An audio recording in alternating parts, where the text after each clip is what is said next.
So yan guys, hindi po kami expert sa pagtatanim ng rose. So bali first time lang po namin ito, kaya baka may mga expert dyan na nakakapanood nito. Kaya ito lang po ay base po sa mga tinuro ng mga una na pong nagtanim po ng rose.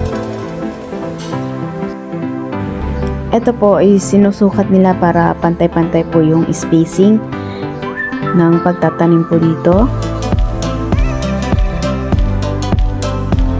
Yung ginuguhitan ni Kuya is dyan po magtatanim. Minamarkahan niya po para pantay-pantay po yung spacing po ng ating pagtatanim ng rosas.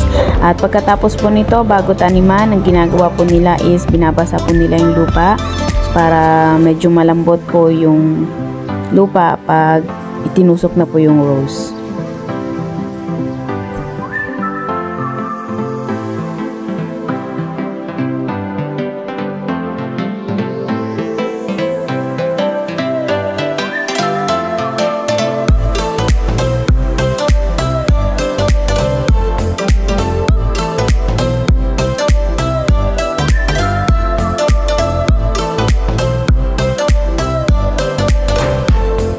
Tara guys, subukan naman po natin magtanim. So ito po yung itatanim po nating rose. Ito po yung punla. Para hindi po magbaligtad, yan. May marka po siya. So yung minarkahan po nila is yun po yung maitutusok po sa lupa para hindi po siya magbaligtad. At sa pagtatanim po, dapat naka-slanting po siya ng konti, hindi po siya patayo.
Dahil subukan ko na magtanim kanina, so ngayon susubukan naman nating magdilig. Yan. So yung aking pong binabasa na lupa is yan po yung tataniman po nila ng rose.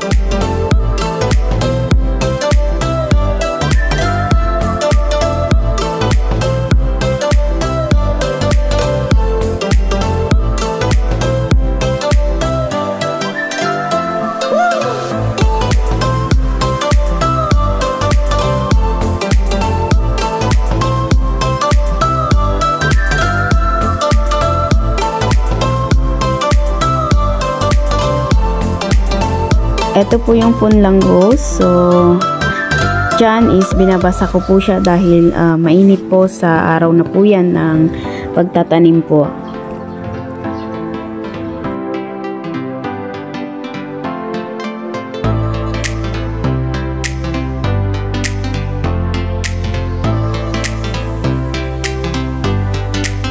So, yan po, pagkatapos pong naitanim yung rose, dahil mainit po sa araw na yan, muli po nilang binabasa para hindi naman po siya mabigla sa araw or sa init po ng panahon.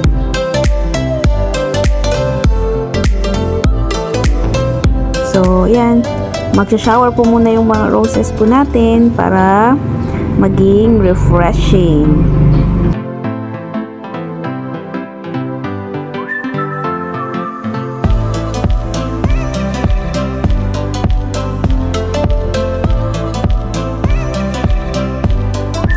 Dahil mahina po ang supply ng tubig po natin ngayon, dahil nga po summer, is instead na i-rainburst po nila, is mano-mano na lang po muna nilang didiligan yung mga roses para naman po lahat ng na itanim po na rose is madiligan para naman hindi naman po sila mabigla sa init ng panahon.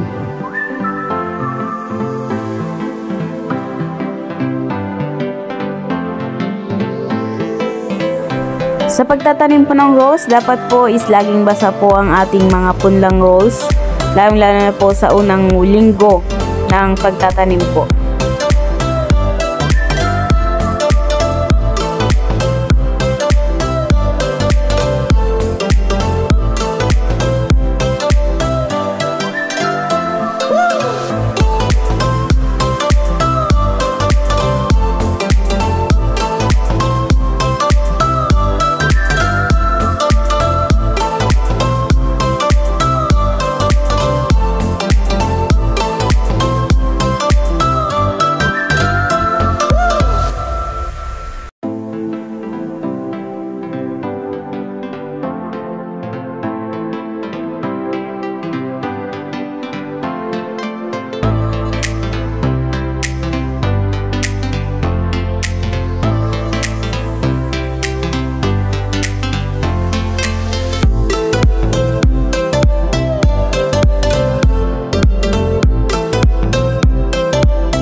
So hanggang dito na lang po muna tayo.